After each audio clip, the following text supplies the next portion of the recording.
wanted to do something that I think all producers think about, or even DJs, which is making a remix.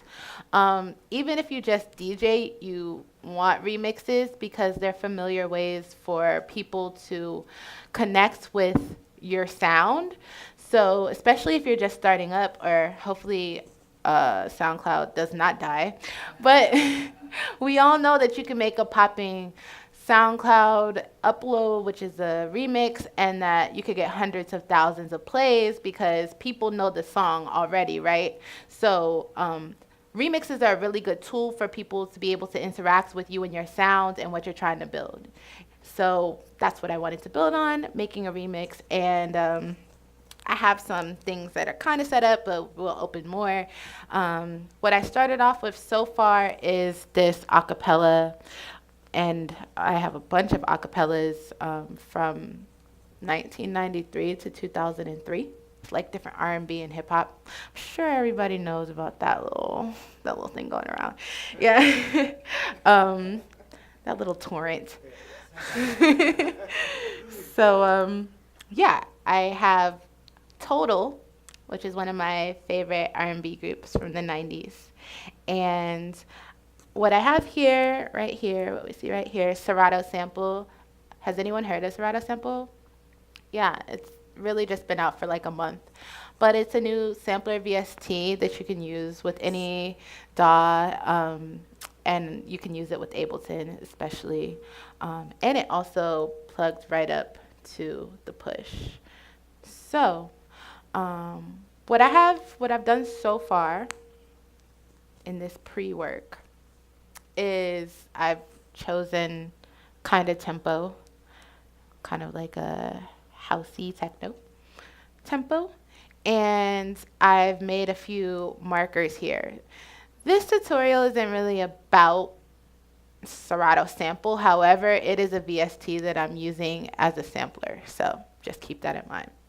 I was actually going to play you one of my tracks before we got into this, so you can kind of hear where I'm coming from if you've never heard any of my tracks before. I'm going to play you Beach Cruiser.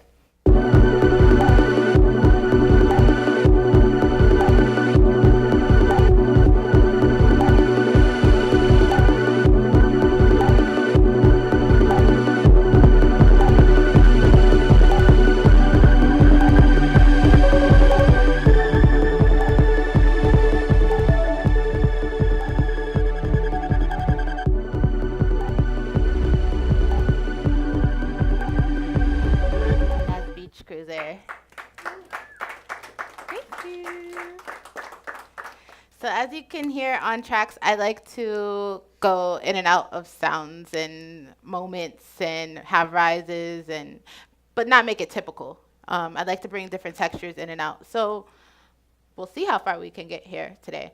So to start with this tutorial, I have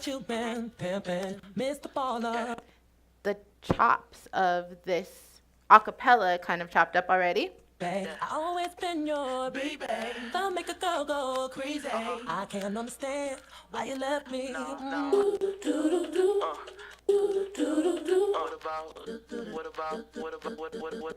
So you can hear so many things could happen here. What I have done so far with my pre-work here is I have started a loop. Let me make sure it doesn't play all together. And here's the loop that I have come up with from hearing this track.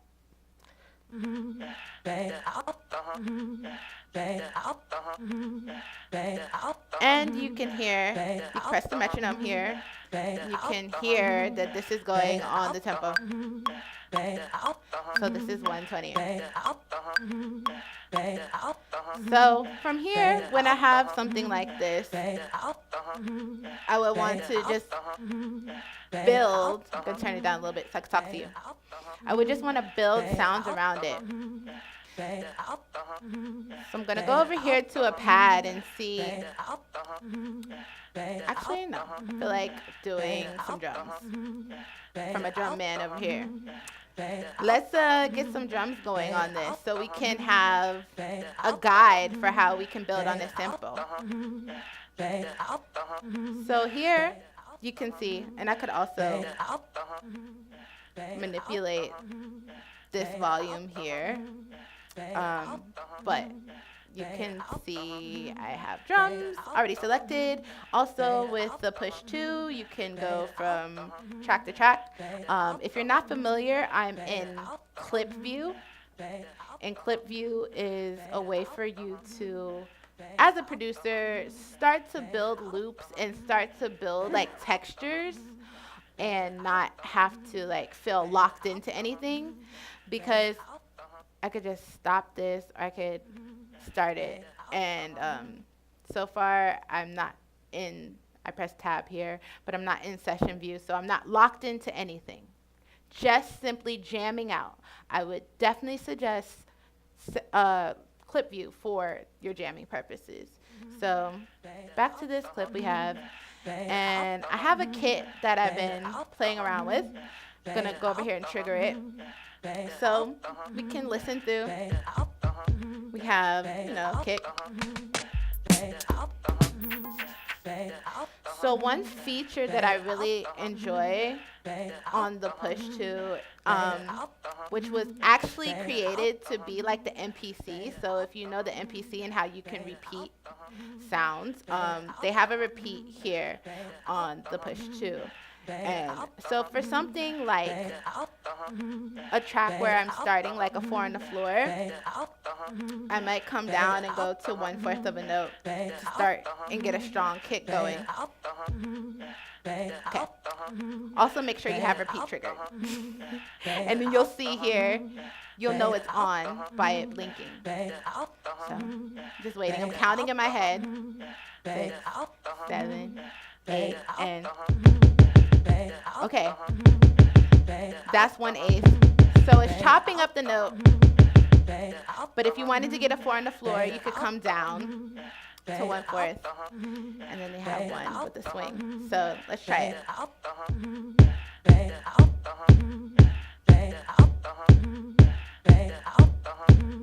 So it's kind of giving you a vibe. Easy 4 on the floor, right? I like it, so I'm going to come over here and record it. I'm just going to record into the clip, make sure the clip is selected right here. And I'm going to come back to the push 2, and you can see it's red right here. That means it's recording. So it's there. So now that it's there,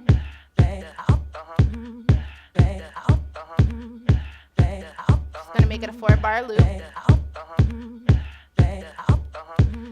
So I want to come back in and add something else.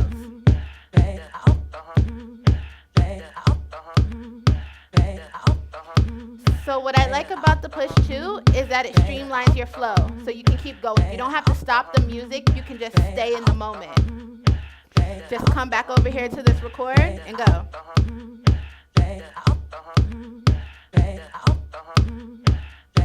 So that's already recorded, and if I scroll down, you can see. Those are my MIDI notes right here that I just played. So now I can play around with adding some fills and some kind of swing by playing around with these different time signatures on the side, which I like to do. You could hear that I did that in my Beach Cruiser track. So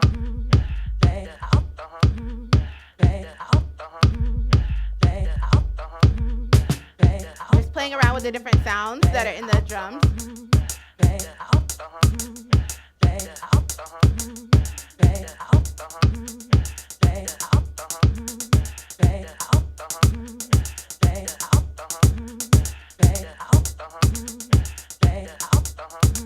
And as you can hear, I'm going to turn this off for a second. So on the push 2, these pads are velocity sensitive. So the harder you press on the pad, the more volume that you're going to get. So you can go back. Sometimes when you're jamming, you can see down here that there's a bunch of different volumes. And you can go back when you're in your editing phase and you can make them all uniform. But until then, you can just jam out and nothing is perfect, but you just keep going with it.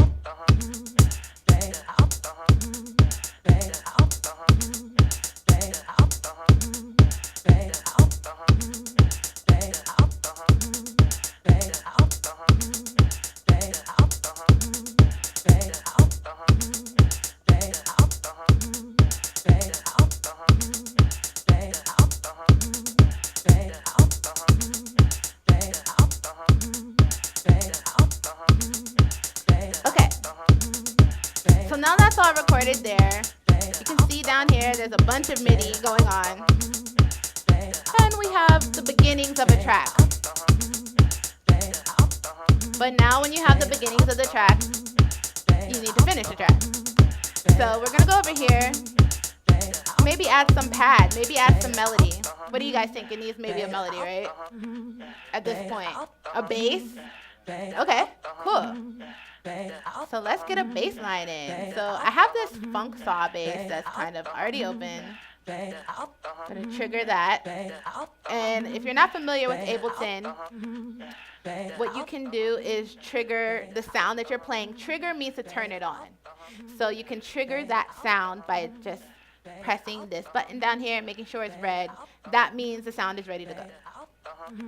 So we have this sound, and we're going to bring the drums back in. Turn it down, they're a little loud. But let's play around with some bass lines.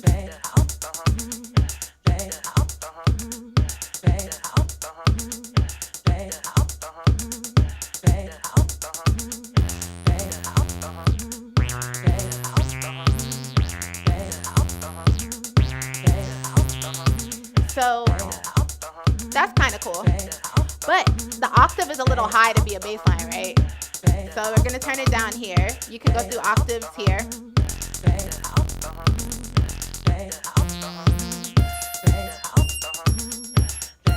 So you can do that straight from the push too.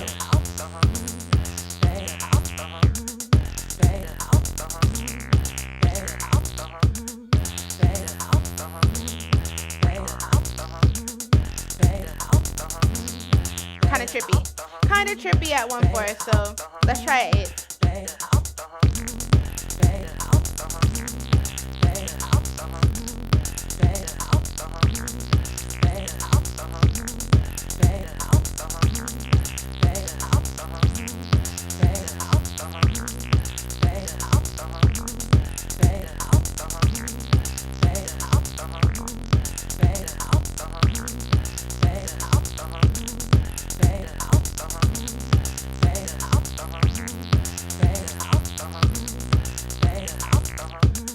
Funky, right?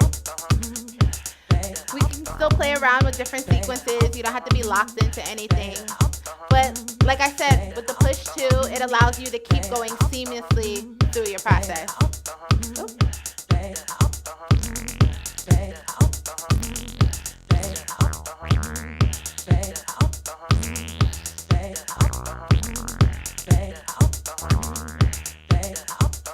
Kind of repeat back on. Here we go. Let's try something different.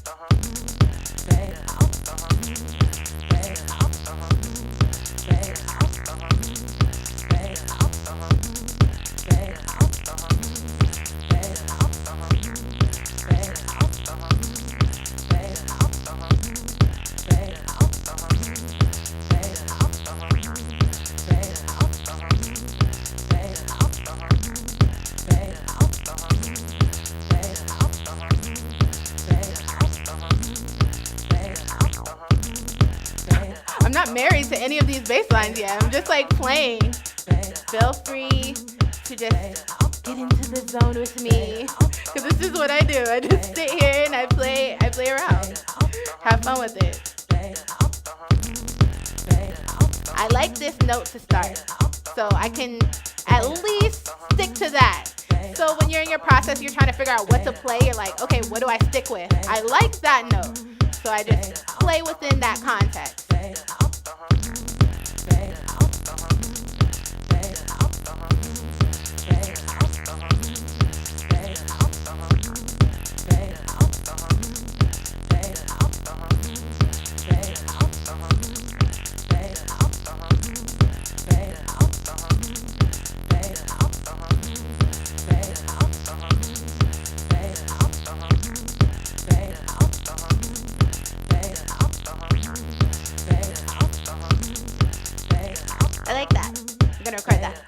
going to decide on something now.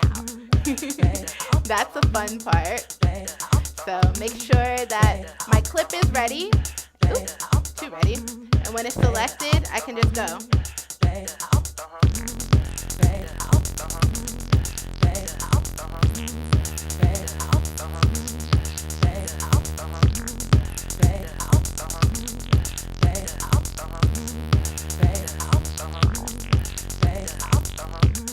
Okay, there.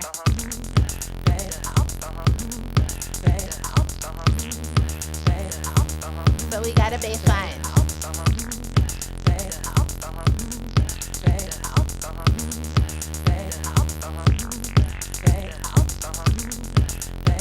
Sounds pretty cool.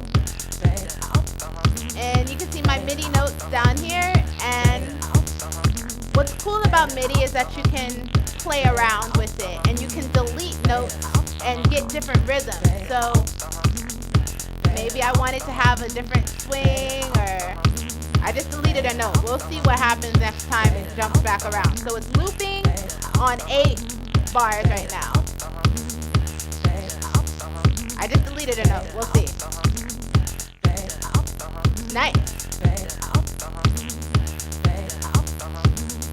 So with MIDI and editing notes, you can get a little variety in what you play. So now maybe we'll add, I like that little jump it does now. It has a little jump to it. Actually, I'm going to give it a little more jump. I'm just going to start deleting things. So what I did, and I'll turn the drums down a little bit. So what I've done so far is I've added a lot. Now, when you've added a lot, you can start to subtract and you can start to put your own personality into it. So by just deleting some of the MIDI notes, I'm able to give it a little jump, a little stop and start, a little personality. Also, just going to solo this bass for a minute so you can hear this is the bass we have. So let's go back to the push. The push is amazing because you can use it like an instrument. This can kind of act like a synth and the encoders of a synth. So we can change the frequency here.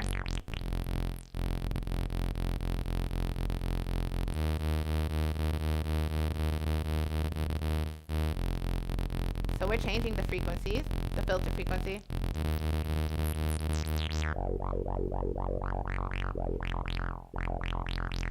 You can change the motion, how much it's rotating, because this is a sound that is rotating. So I'm changing the motion.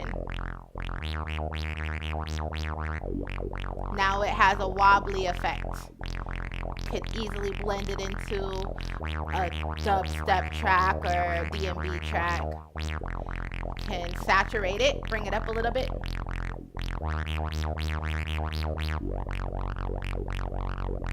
And you can change the tone. There's a lot you can do. It's making it walk. This is giving more walk, the tone of it.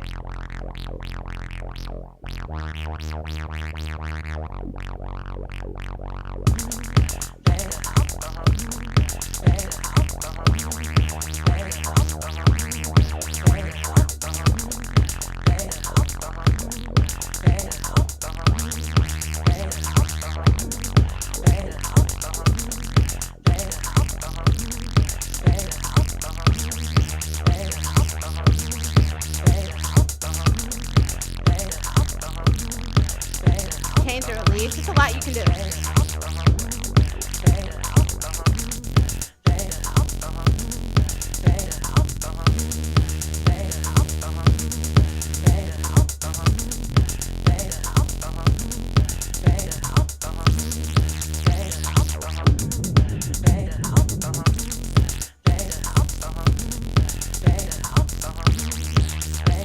I like this just to be the bass. This is fun. It's kind of raw. It's like action-packed. So now let's add a pad. Give it a little bit of melody. Before I get into this, kind of want to show you an option. Do I have any DJs in here? Like coming from a DJ background? Okay. So let me see. The one cool thing about the sample, the Serato sample, that I can show you is that if you're familiar with the Camelot wheel in DJing on Serato,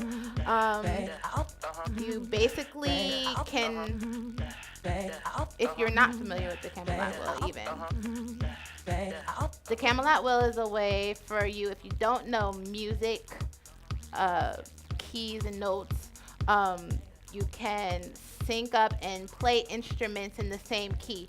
How DJs use the Camelot wheel, and I'll show you really quick. I have a image here. Yes, boom, here we go. So the Camelot system, basically every song is in a key, right? Every song that like ever existed is in some kind of major key or minor key.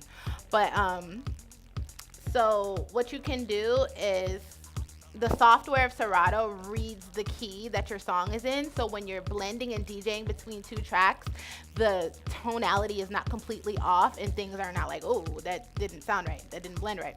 So instead of using just the major scale that most music theory people use, you can use the Camelot wheel and you can decide on where to go as far as what your instrument, where it's going to sit and how you're going to play it. I bring this up because this is a capability that you can use within Ableton when you make a new instrument. So this is tuned into 7A. Being that it's tuned into 7A, what you can do on the Camelot wheel is you can go left or right, both ways. So you can go from 7A, which is D minor, to A minor, or 7A, which is D minor, to G minor, or go from 7A, which is D minor, to F major. Okay? So you can play those scales and it will harmoniously interact with what you already have there. That's the cool thing about the Camelot system. A lot of DJs their minds are in this mode versus the music theory mode, which what key is my song in? I don't think DJs really think about that. So and if you do, shout out to you, because that's like very next level. So why I brought that up is, say that you are working in Serato sample, which this is specific to Serato sample, because right now, to my knowledge, it's the only VST which will read the Camelot system and figure out your track within the context of the Camelot system. You can also change the preferences to read actual scale. So if you want it to be like, tell you if it's in D minor or D major, it can read that for you. There's software within this VST for it to do that. However, when I am coming over here and I want to add a new instrument, I want it to be in key. I don't want it to sound weird, and when I'm playing, I want it to be in key, and I want it to be seamless. So what I would do at this point, I think I have already put this in key. However, I will show you what you can do. I'm gonna chill on the drums really quick. So we have this. Yeah, I think it's already in key. What I have done to get this to be in key is you go to scale. And here you can see, can you all see? Yes. You can see the different keys that you can put it in. You can put your sound, any VST, any sample from the side, you can put into a key already. So you're going to just play within that key. It's never really going to go off that key. There's also a bunch of different scales you can play that are like amazing. Whole half, whole tone. All that's going to do is basically change. Let's go through a few. So this is a little octave, a little low. That's whole half. Let's go to whole tone.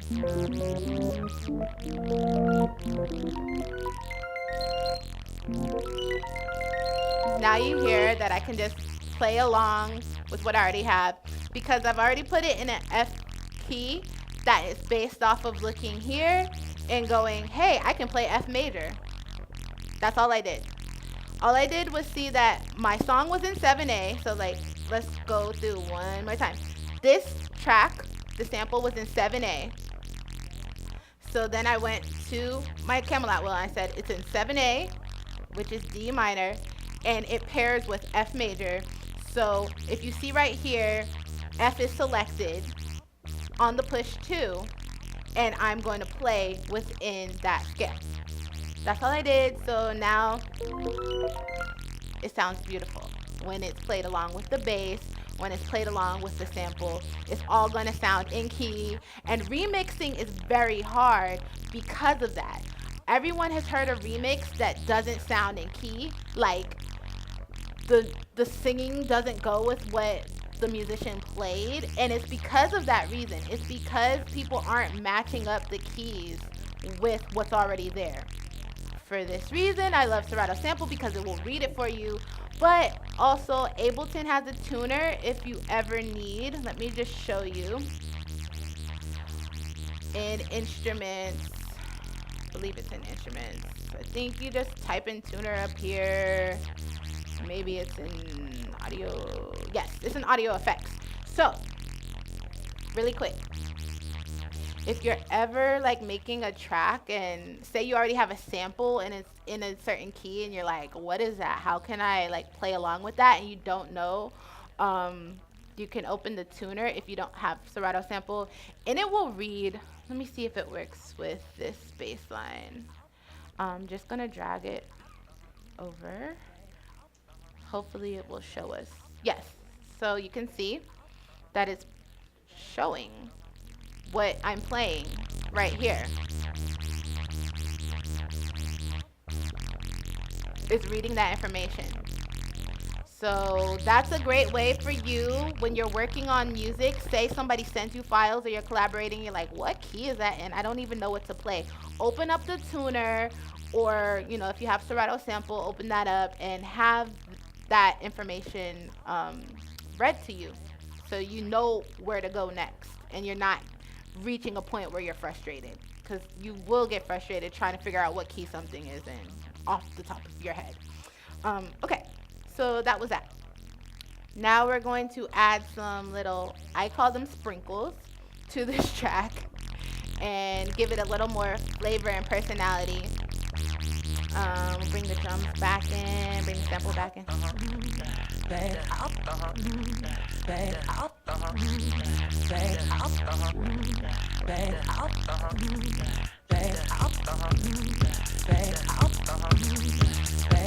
So let's figure out where a melody could sit. Now for me personally, when I'm adding instruments, I like to think of it as a conversation. So if I have a 4 on the floor, I'm not going to put an instrument exactly where the 4 on the floor is, because that's only going to make my mix messy and muddy and busy. So what I am going to do instead is try to find a pocket. And if you study drumming or percussion, you know about pockets. And a pocket is a place where there's no sound, where you can insert sound and you can bring another element to life in your song. So we also have that bass line that's going. So we're going to try to find a pocket where we can place a synth.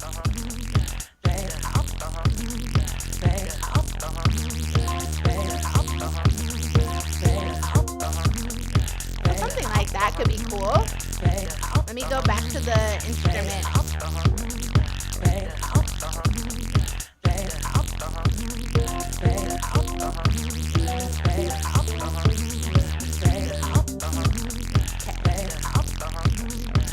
Might put repeat on, might not. Let's see.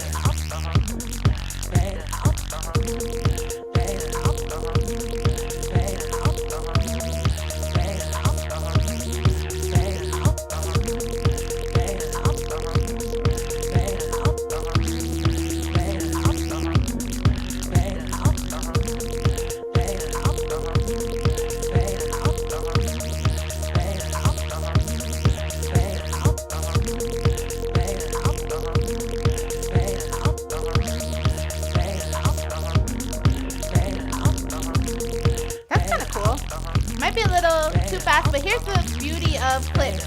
You can record different versions. So I might add that one in now.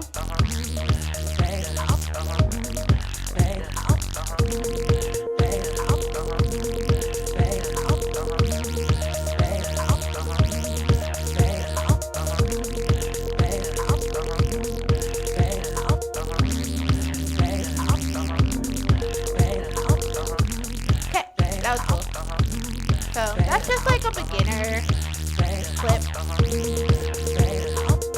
gonna make it 8 bars for the purposes of making this all on one loop. I'm starting it again.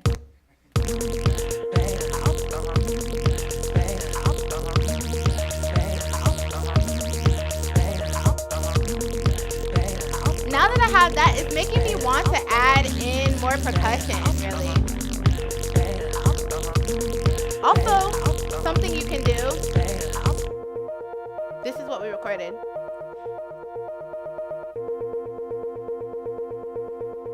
You can play around. There's noise in here. So that's giving it an air. If you get as far as automation, that's what the push 2 really shines with, because you can do a lot. Let's see what else I got. I like the space in between it, giving it space.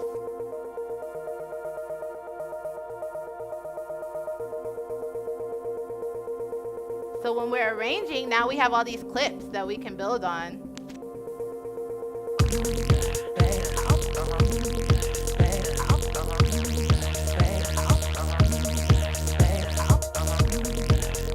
Okay, nice little start.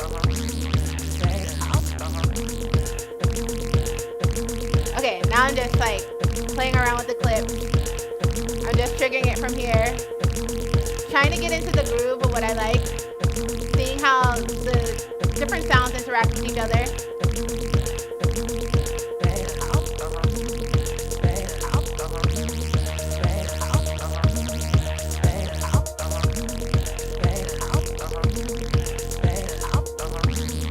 Even if we took the sample out, I think it would still be cool.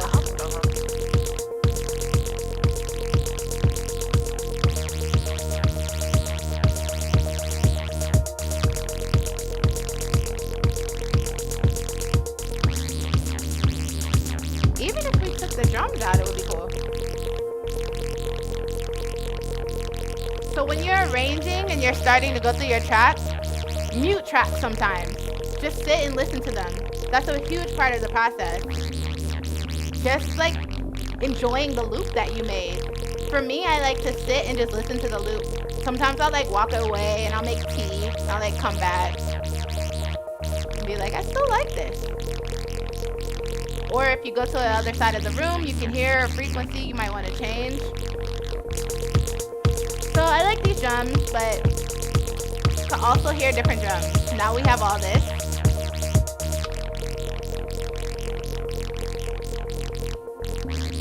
I like this start though. I want to explore different drum patterns, but I have this one saved, so at any point I can trigger it. And I can also take it out. So let's see what else we can make for a drum pattern. We have the sample.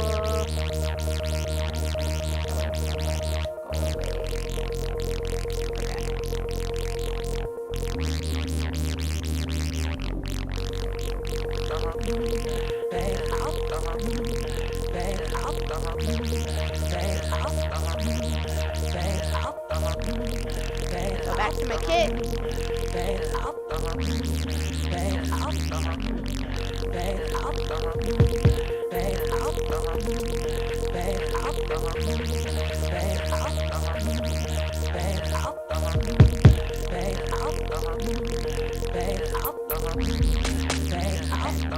I feel like something bouncy.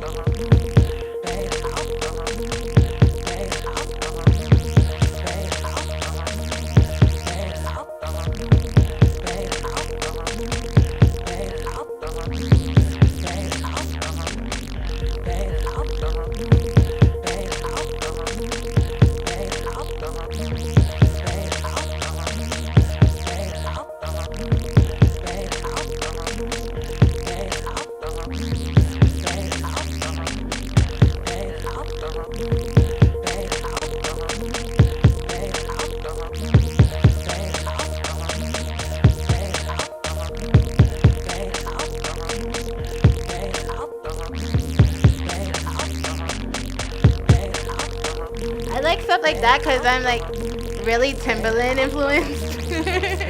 So like that kind of bouncy flow is cool too. So let's just record a different kind of break and see how both of them interact. I think there was this one.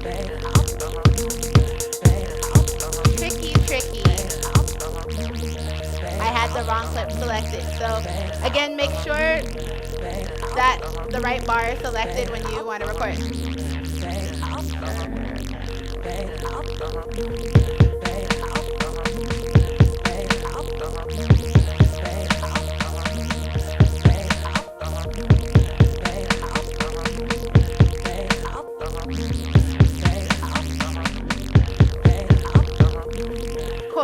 So that could even be a breakdown, essentially. Like, so you can have your 4 on the floor.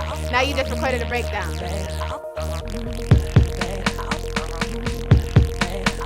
And of course, the MIDI is not perfect. So let's go down, see where it is.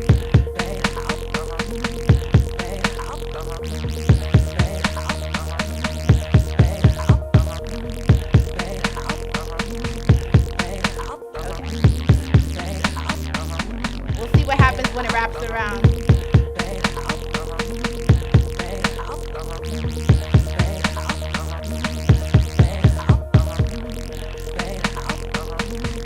Okay.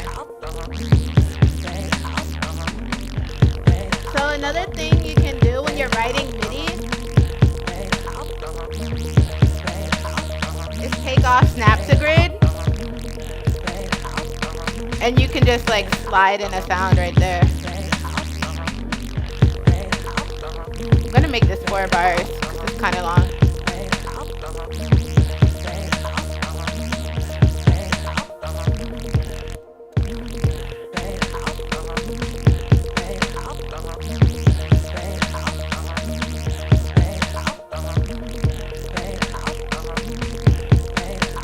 Okay, so it's like a different. Now we have 2 parts.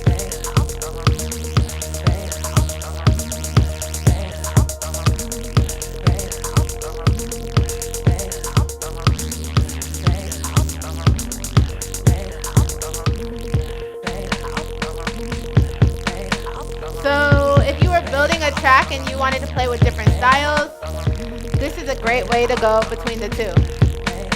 I'll also show you. Another thing I do is just copy and paste each sound I'm working with so I can trigger it. Say I have 2 different drums. I'll change the colors. Like say just change it to pink or something. So you know it's 2 different patterns. Same bass line. Keeping that bass line. And now you can trigger from the master. So say I wanted to start off with the slower part. If you saw, I maybe moved really quickly, but this is basically the second sequence with the slower drum. I think it is. Let me see. No, actually this is. Yeah. So I'm gonna slide this one up and start off with this. So now I'm triggering from the master.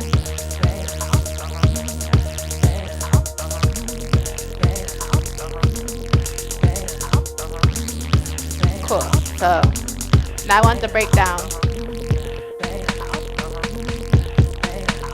That's just an example. I would edit the drum to be a little different, but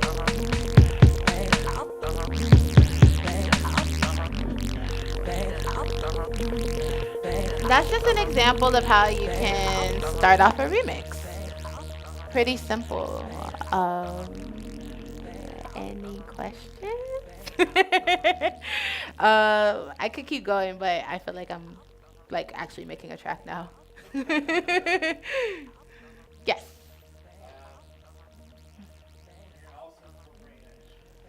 Yeah.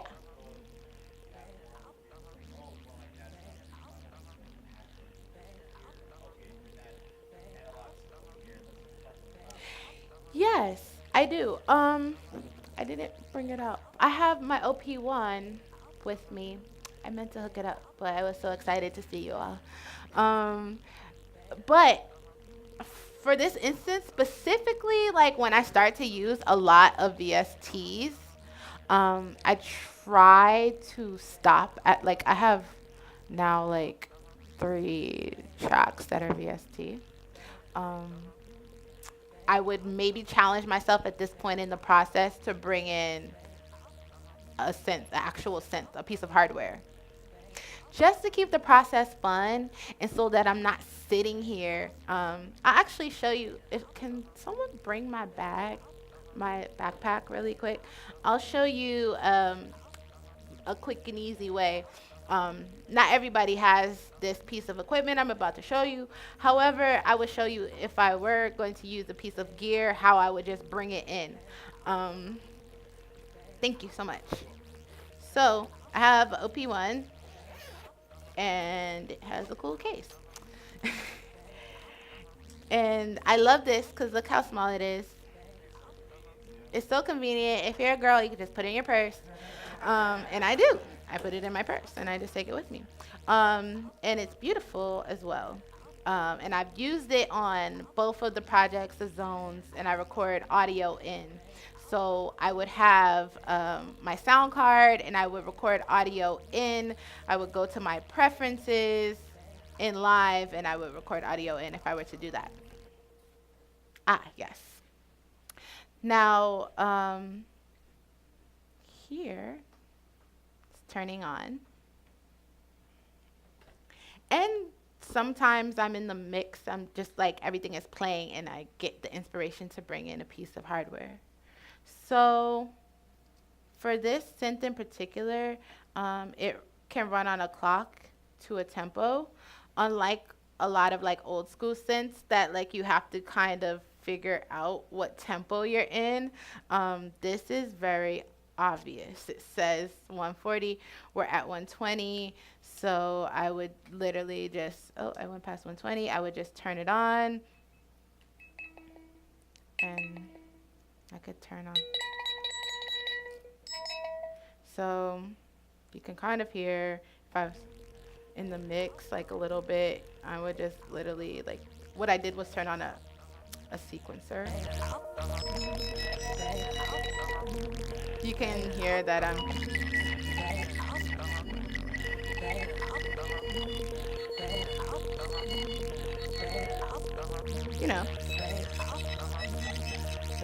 add that in. I would record, I would go through it, find my key.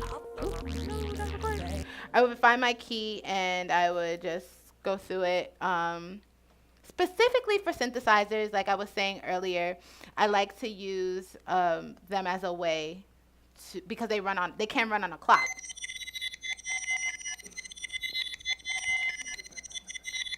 It's going at 120. I could also take the octave down because that's really high.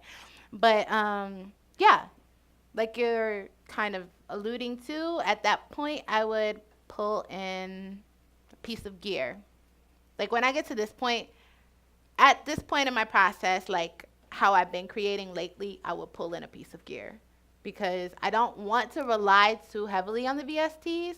But if you do have like a bunch of VSTs that you really like, another thing you can do is if you're in Ableton, you can add a device. Go here, add a device,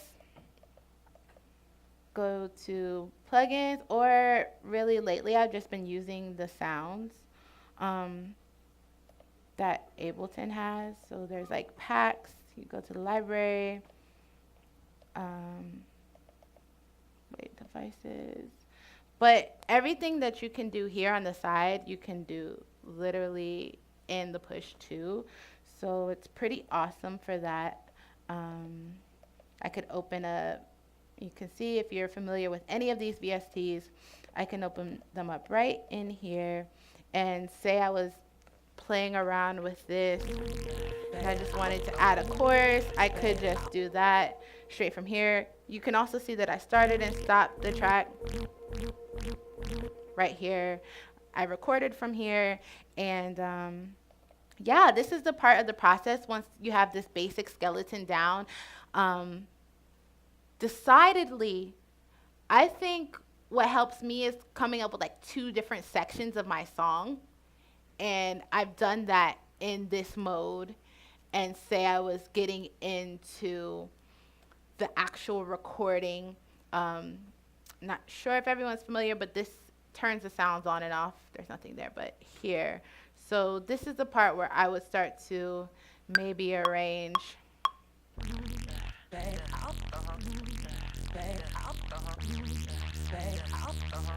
It's recording over here. Just to give me like a rough draft of what I want. Then you can bring this in. So you can start arranging just from here.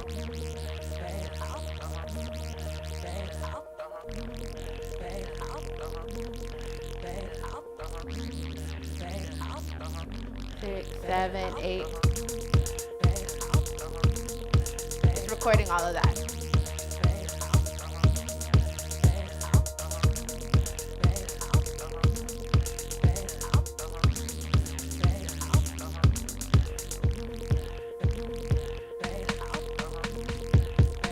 So I'm still recording. I still gotta fix that drum part, but we hear where it can go. 6, 7, 8, and okay. So now you're here, and boom, we have like 1 minute of a track that you can start to cut and go in and play with MIDI and take things out. And now we're in this mode. You can see this is a sample. So there's a bunch of different stuff you can do. And once you're there, you can also start to record audio, more audio in from hardware. So yeah, that's like what I would do at this point of the process. Once I have 2 different parts to play back and forth, so then I can arrange, get into arrangement. I think we had another question here. Just in addition to Timbaland, I just wanted to know what other producers influence you and inspire you. Wow, it's like so many. J Dilla, Timbaland, Madlib, Pete Rock, Prefuse 73, Dan the Automator, Dim Light. I guess Flylo. He's also my friend. But yeah, anyone forward thinking really.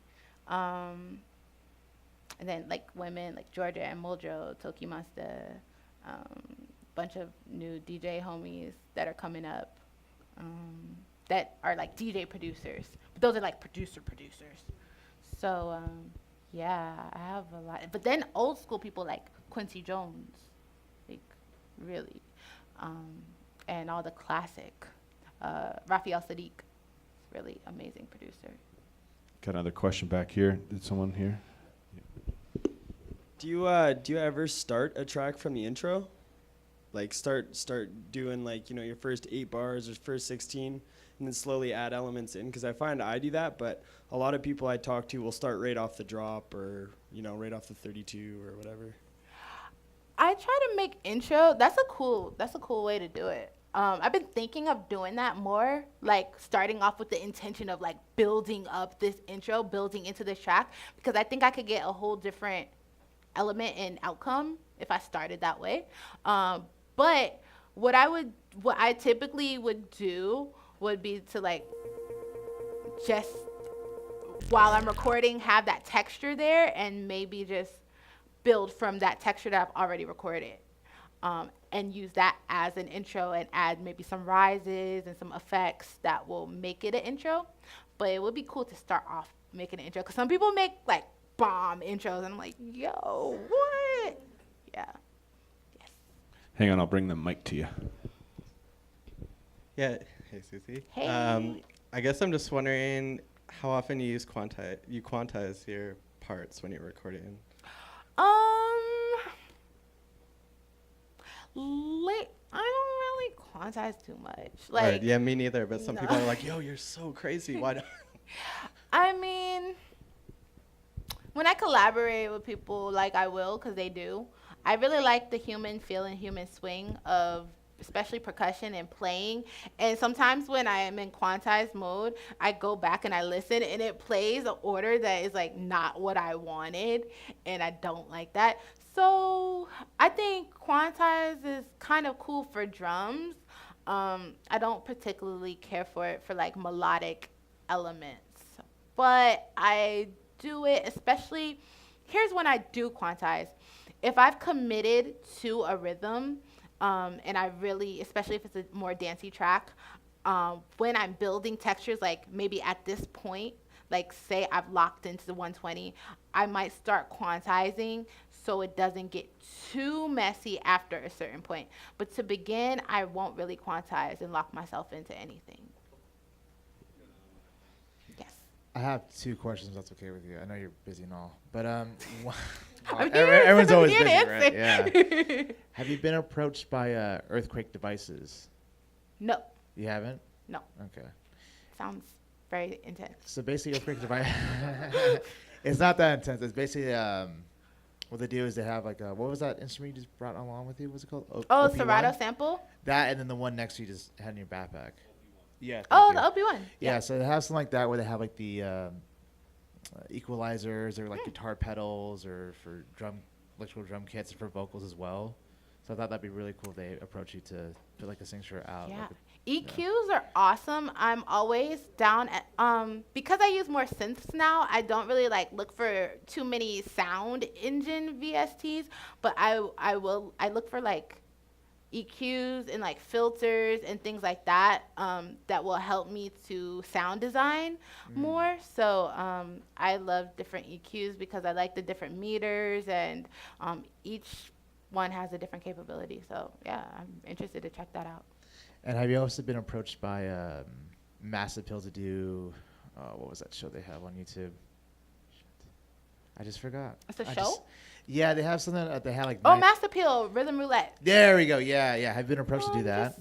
I'm just gonna drop by their office one day. I Literally, would it's been on my list. I'm like, oh, when I get some free time, I'm just gonna infiltrate the Master Pill offices in New York. I would like to see it because I mean they brought on David Banner. That was really cool. And not only that, at the end he's like, hey, there's also a single we can either preview it on YouTube Yeah. or SoundCloud and all the other stuff, and you can also buy it. Yeah. So I thought that I've was had pretty some cool. friends to do that, and I've had some friends to do Against the Clock on Fax Mag. Oh. That's another cool thing to I watch like when you that. want to watch somebody like get into the process. Mhm. But I do like Rhythm Roulette, and like I said, I'm going to infiltrate the Master Pill offices. I'll spam that for you. Okay. Thank you. Thank you, Susie. Any other questions? Could be technical, could be Yeah. artist, Back here. could be anything. Hi. What's your process in songwriting? Like, do you like sit back and finish the track, or do you go in and like EQ and compress while you're writing, or do you kind of leave that towards the end of like getting your ideas out? It's funny you asked that. Ableton has written this book. No, I mean they didn't write it, but one of their engineers wrote it, and I haven't read through it all, but it's called 74 Creative Strategies for Electronic Music Producers. If you haven't heard of this, check it out. It's really cool when you're in your process. And one tip that was kind of cool, it's just like things that we know, but the way that they put it is cool. So it's like, here's the problem you have, and here's the solution. So one of the solutions that they said was write drunk, edit sober. So I write drunk like this. Like this wasn't perfect, but I'm going to keep going, and I'm just going to have fun, and I'm going to add as much as possible. And then on another day with fresh ears, I'm going to reopen the projects, and then I'm going to go in and edit soberly with clear thoughts. So that's kind of the idea. I think that was a cool tip. It's very rare if I add any EQs on my track while I'm still writing it. It might be like a compressor, because when I'm bringing in sounds like from different synths, sometimes the gain isn't so high. So I might bump it up, or I might saturate it, things like that. But I don't get into sound design while I'm doing it, because that's only going to make my creative process longer, because I'm never going to find that perfect thing because it's not finished. But if I could get a rough draft, if I can get a 1 minute 2-minute thing in and go back on the next day, I can then start to sculpt it and edit it and add the compressors or maybe, do some side chains and stuff like that. I think it's a good point. You get so whole rabbit trail on a sound that you lose your creative vibe in the process of creating the ideas and stuff like that. So Yeah, that's the one thing you don't want to do, and that's why I like the push to, because I can keep going. It doesn't stop me, so that's why it was cool to edit in the encoders. Sorry, we got one more question Yeah, here. for sure. Hi, Suzi. Hey. I guess my question is, I'm blanking now. You were talking earlier about collaborating and keeping like a firm sense of or level of patience. What is your solution when you do start to get frustrated, or if you have ever been in that position? Like, what do you do to kind of, I don't know, reground yourself into focusing on that collaboration? Okay, focusing so on I that have a project? question. So would that be a collaboration in person, or would that be like sending files back and forth? A mixture of both. I don't Okay. know. Do you have solutions for Different solutions for both settings? I think. If I were in person and I was collaborating with someone and we were getting hung up, I would just say, let's start a new track. Simply, like, let's just go to a new track. Not, don't give an attitude though. They'll be like, yo, let's start a new track. This is trash. Like, don't do that. Just give a light suggestion. Hey, this is cool. We've been doing this for like an hour. Let's start a new track. Simply keep it clean. If it were an online thing, a back and forth thing, I might also suggest that. But I would also pose the question to the other collaborator, how do you feel about this and where do you think it should go? So you're not overthinking it, because that's what we can do when we collaborate, we overthink. So if you don't know where to go, ask the other person, and that's the power of the collaboration. Thank you. No doubt. We got time for a couple more questions. Anybody? Yeah. What would you give advice for anyone right now to what they're trying to approach to what they're doing right now for production or engineering in remixing and for making new sounds or trying to create an album or EP? Ooh, okay. I didn't mean to put too much in that effort. Sorry, guys. For everything. Okay. Overall, music right now is very fun. So do what you want.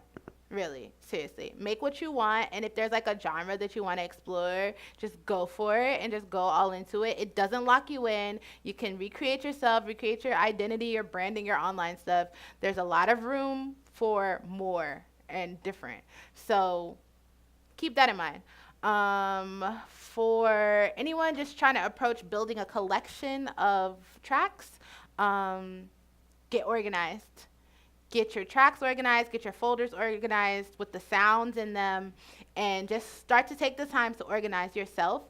The more that you spend time doing that, even if you set aside like an hour a week to be like, oh, I'm going to get all my drums in this folder, or I'm going to like put aside all the, like, if you go, I'll show you. I think I'm organized. I don't know. We'll see. Here's my Uzi 3000 folder, and I've gotten it down. I mean, this is like thousands of tracks, but I've gotten it down to this little bit of folders. And that's cool, because I can now go in and I know that like some live projects and old flips, that was like a big one, old live sets. I started to really organize, and I took a day to do it, and I also deleted a lot of files. And I would say to do that. For remixes, don't remix the song that's being remixed to death. Like, there's like an arc to remixing, right? So either remix it early, like when it drops and you like it, remix it then. And then when everybody's like feeling it, be like, yeah, remix it, and then drop it on SoundCloud. Or wait till everybody's heard it to death, so some months pass, and then drop it.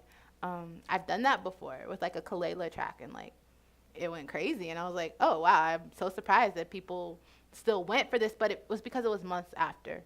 And then for anyone trying to just make music in general, have fun. Have fun, don't take it too seriously. The game is not for that. Take your business seriously, and use your time to the most effective point. point that you can, but you know, have fun. It's not cutthroat. Like, the game is just really not like that. It's like, how much can we do together?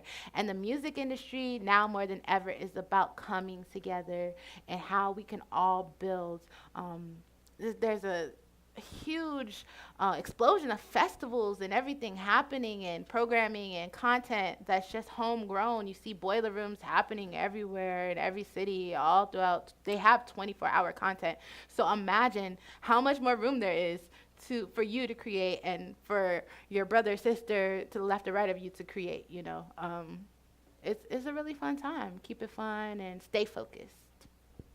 Suzi, what advice would you give?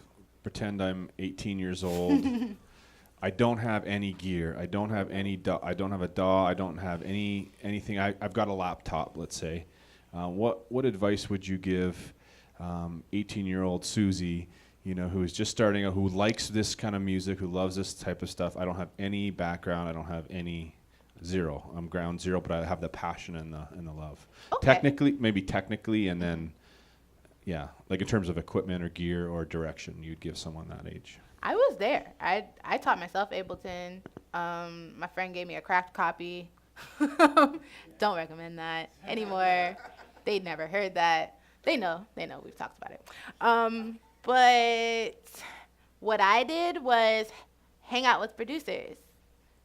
Even just chilled in the studio. Go to the environments that you actually want to be in. If you really want to do music professionally, try to just chill at the environment. Say, hey, like, can I come through the studio and like just sit in? And as long as it's not a closed session or really weird, a lot of people are open to that. You'd be surprised at how much you can get if you just ask, especially in music. So by doing that, I met producers who were working. I was in Philly at the time, working on the Roots projects, and then I'm starting to make beats on GarageBand. I wasn't always able to whiz. Because this was going from, I started making beats at 15. I was making it on like sophisticated programming, and then I got a Mac. So that changed things. I didn't know. I didn't want Logic. I would sit with producers and I would just be like, yo, this is what I'm trying to do. And they would give me drums. And that really helped.